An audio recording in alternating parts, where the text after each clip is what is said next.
Isang mapagpalang araw na naman sa inyong lahat dyan guys, no? Nandito tayo ngayon sa basurahan. Andito ako ngayon sa Factory Homes dito sa Mandaluyong City para mamili. Ako naman dapat bilhin kasi nautusan ako ng aking mga boss. Kaya ito, sugurin natin sila dito.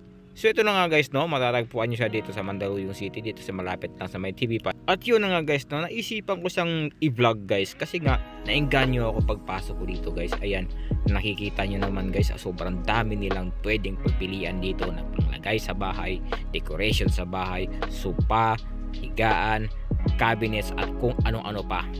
At yun na nga guys, no, makikita nyo naman kung sobrang gamit talaga dito na pwede nyo pagpilian. Kaya ano pang inaantay ninyo guys, sugurin nyo na rin tong Home Factory dito sa Mandaluyong City. At sobrang dami din nilang branches guys, i-search nyo na lang sa internet, makikita nyo kung saan saan ang mga lokasyon yan na malapit sa inyo.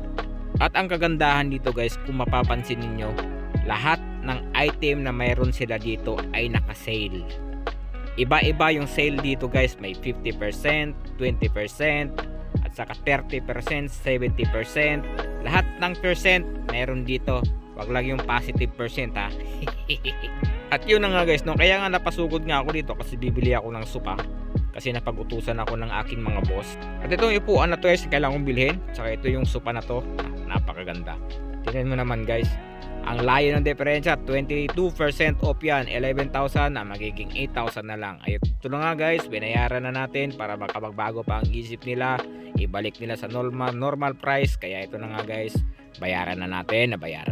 Alright, ito na nga, pauwi na tayo. Tapos na yung transaction natin dito. Kaya guys, kung ano man yung kailangan ninyo, puntahan nyo lang at sugurin nyo lang tong Home Factory sa Mandaluyong City kasi kompleto sila lahat. Kaya yun guys, salamat and God bless sa inyo lahat.